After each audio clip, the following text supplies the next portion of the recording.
একজন উম্মাহ বলেছেন, কিন্তু আমরা নবী মুহাম্মদ সাল্লাল্লাহু আলাইহি ওয়াসাল্লামের উম্মাহ। তা আমাদের ক্ষেত্রে উম্মার ডেফিনেশনটা কি? আসলে আমাদের ক্ষেত্রে কি উম্মাহ বলতে একজন ব্যক্তিকে বোঝায় না একটা জাতিকে বোঝায়? আল্লাহ পাক কিন্তু কোরআনে বলেছেন, ইন্না ইব্রাহিম কানা উম্মাতান ওয়াহিদা। ইব্রাহিম আলাইহিস সালাম একাই একটা উম্মাহ ছিলেন। এটা আমরা সিরাতের আদলে দেখি যে নবী মুহাম্মদ সাল্লাল্লাহু আলাইহি ওয়াসাল্লাম, সাহাবায়ে কেরাম রাদিয়াল্লাহু আনহুম আজমাইন, তারা সকলে একসাথে মিলে একটা জাতি গঠন করেছিলেন, যে জাতিটা আস্তে আস্তে পুরো বিশ্বকে নেতৃত্ব দিয়েছে এবং সেই মক্কা থেকে শুরু করে মদিনা হয়ে পুনরায় মক্কা বিজয়ের মধ্য দিয়ে পরবর্তী প্রায় 1200 থেকে 1250 বছর এই উম্মাহ বিশ্ব শাসন করেছে। আমাদের উম্মার ডেফিনেশনটা ব্যক্তিকেন্দ্রিক নয়।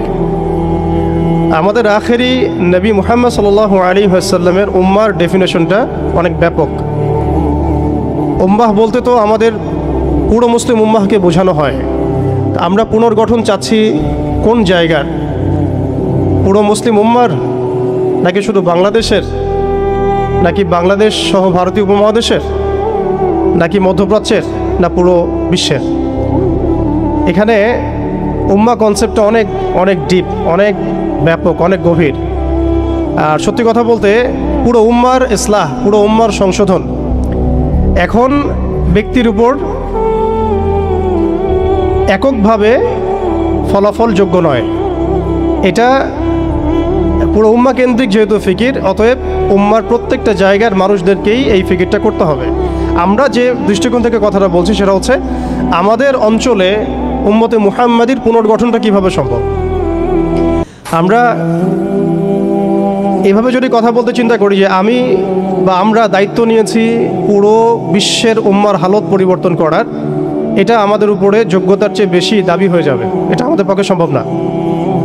পুরো বিশ্বের উম্মার ইসলাহ, সংশোধন, পুনরুদ্ধার, পুনর্গঠন, এটা আমাদের পক্ষে মনে হয় না সম্ভব। আমাদের পক্ষে কতটুকু সম্ভব? আমরা উম্মার যে অংশ বিলং করি সেই অংশে উম্মার পুনর্গঠন কিভাবে সম্ভব? উম্মা অনেক ব্যাপক একটা শব্দ, অনেক গভীর একটা শব্দ। উম্মার মধ্যে দুটো ভাগ আছে, একটা হচ্ছে উম্মাহ তো দাওয়া এবং উম্মাহ ইজাবা। দাওয়া অর্থাৎ নবী সাল্লাল্লাহু আলাইহি ওয়াসাল্লাম সবাইকে দাওয়াত দিয়েছেন। এর মধ্যে কাফের, মুশরিক, মুনাফিকরাও উম্মার অন্তর্ভুক্ত। আব্দুল্লাহ বিন উবাই এবং তার অনুসারীরা কি উম্মার অন্তর্ভুক্ত নয়? ইহুদি, নসারা, পৌত্তলিকটা কি এই উম্মতের অন্তর্ভুক্ত কিনা?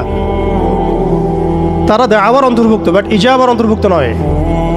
ইজাবা কারা? যারা মুহাম্মদ সাল্লাল্লাহু আলাইহি ওয়াসাল্লাম যে দাওয়াতটা দিয়েছেন, আমরা দরুদ পড়ব সাল্লাল্লাহু আলাইহি ওয়াসাল্লাম, সেই দাওয়াতটা যারা কবুল করেছেন তারা উম্মতে ইজাবা। এর মধ্যে আমরা পড়ছি।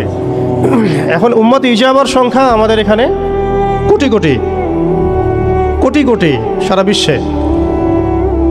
এখন এমন একটা অবস্থা আমরা এসেছি যে পুনর্গঠনের প্রশ্ন উঠছে। তাহলে আমরা একটু খেয়াল করি যে উম্মার পুনর্গঠনটার প্রশ্নটা কেন উঠছে। এক নম্বর কথা, উম্মা কি এটা তো আমরা বুঝতে পারলাম, এবং উম্মার আমরা কোন অংশ এটাও বুঝতে পারলাম। পরিপূর্ণ উম্মার ইসলাহ সংশোধন আমাদের এককভাবে একার পক্ষে সম্ভব না, এটাও বুঝলাম। তবে আমাদের আঞ্চলিকভাবে উম্মার যে অংশ, আমরা এই অংশটুকুর ইসলাহ সংশোধন, পুনর্গঠন, পুনরুজ্জীবন, এগুলো আমাদের দ্বারা সম্ভব। অ্যান্ড পরের প্রশ্ন হচ্ছে যে দ্বিতীয় শব্দটা, যে পুনর্গঠন, উম্মাকে পুনরুজ্জীবিত করা, উম্মার হারানো গৌরব ফিরিয়ে আনা, এই প্রসঙ্গটা আসছে কেন? এই প্রসঙ্গটা কেন আসছে? তার মানে আমরা নিজেরাই সংজ্ঞায়িত করে ফেলেছি যে উম্মার অবস্থা আগের মতো ভালো নাই। এটা আমরা স্বীকার করেছি এবং এটা আমরা সবাই বুঝতেও পারছি। এই কারণে আলোচনাগুলো আসছে। আলোচনাগুলো আসার প্রেক্ষাপট তৈরি হচ্ছে বা আমরা টপিকগুলো নির্ধারণ করছি যে উম্মার পুনর্গঠন প্রয়োজন, পুনরুজ্জীবন প্রয়োজন, পুনর্জাগরণ প্রয়োজন। তার মানে আমরা আগের হালতে নাই। আমরা আগের হালতে নাই, এটা মাথায় আসলে আবার এটাও মাথায় আসতে হবে আগে আমরা কোন হালতে ছিলাম। আমরা আগে কোন হালতে ছিলাম? একজন ব্যক্তি রমাদান মাসে লাইলাতুল কদরে হেরা গুহায় আল্লাহ রাব্বুল আলামিনকে ডাকছেন। আল্লাহ রাব্বুল আলামিন তাকে আল কোরআনের মতো কিতাব প্রদান করছেন এবং তাকে সর্বশেষ এবং চূড়ান্ত নবী হিসেবে আল্লাহ পাক মনোনীত করছেন। কেন সেই ব্যক্তি হেরা গুহায় আল্লাহ রাব্বুল আলামিনকে এভাবে ডাকছেন? কারণ তিনি যে সমাজে বসবাস করেন সেই সমাজটাকে আইয়ামে জাহিলিয়াত বলা হতো। সে সমাজের মধ্যে শিরক ছিল, সুদ ছিল, রিবা, মাদক, নারীর অবমাননা, গোত্রীয় হানাহানি, এরকম জাহালাতে পূর্ণ একটা সমাজে তিনি আল্লাহ পাককে ডাকছিলেন। সে একজন ব্যক্তি থেকে আস্তে আস্তে দাওয়াত শুরু হলো এবং তিনি প্রথমে ম্যান টু ম্যান দাওয়াত দিতে লাগলেন। আবু বকর, উসমান, উমর, আলী রাদিয়াল্লাহু আনহুম আজমাইন, তাদের মধ্যে সাহাবী তৈরি হতে লাগলো। এক পর্যায়ে মক্কায় 13 বছর দাওয়াতের মধ্যে আমরা সবরের পরিচয় দিলাম, ধৈর্যের পরিচয় দিলাম, দাওয়াত অব্যাহত থাকলো, আমরা নির্যাতন নিপীড়ন সহ্য করলাম। এক পর্যায়ে আমরা হিজরত করলাম, প্রথমে আবিসিনিয়ায়, কখনো তায়েফে, এক পর্যায়ে মদিনায় গিয়ে ইসলামী রাষ্ট্র কায়েম হলো। আমরা জিহাদ এবং দাওয়াতের মধ্য দিয়ে আস্তে আস্তে মদিনাকে বেস করে বদর, উহুদ, খন্দক, মুতা, তাবুক এইসব সিঁড়ি পেরিয়ে মক্কা বিজয় পর্যন্ত আসলাম। মক্কা বিজয় পর্যন্ত আসার পরে আমরা দেখলাম যে আইয়ামে জাহিলিয়াতের কোনো জাহালাত মক্কার মধ্যে নাই। যেই মক্কা আমরা ছেড়ে গিয়েছিলাম 23 বছরের ব্যবধানে আমরা দেখলাম সেই মক্কা আইয়ামে জাহিলিয়াত মুক্ত হলো। শুধু তাই নয়, সেখানে কোনো শিরক থাকলো না, কোনো রিবা থাকলো না, কোনো মাদক থাকলো না, কোনো নারীর অবমাননা থাকলো না, গোত্রীয় হানাহানি থাকলো না। যেখানে আমরা ছিলাম মুস্তাদআফিন, দুর্বল, আমরা ছিলাম মক্কা থেকে বিতাড়িত, আমরা ছিলাম সংখ্যালঘু, সেখান থেকে আলহামদুলিল্লাহ মাত্র 23 বছরের ব্যবধানে আমরা পুরো জাজিরাতুল আরবকে শাসন করলাম।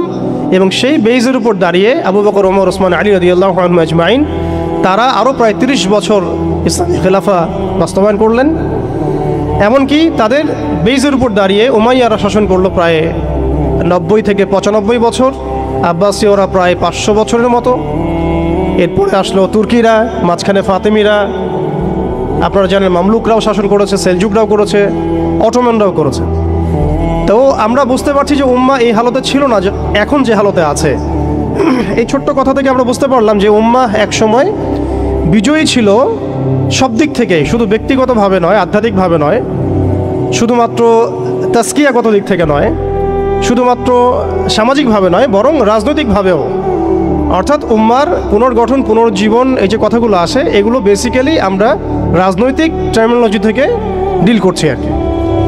আমাদের উম্মার অবস্থা সবসময় এই বিশ্বকে নেতৃত্ব প্রদানকারী অবস্থায় ছিল, যেখান থেকে আমরা এখন সরে আসছি বলে আমাদেরকে এই টপিক নির্ধারণ করতে হচ্ছে যে কিভাবে আমরা এর পুনর্গঠন করব, পুনরুজ্জীবন করব। এতটুকু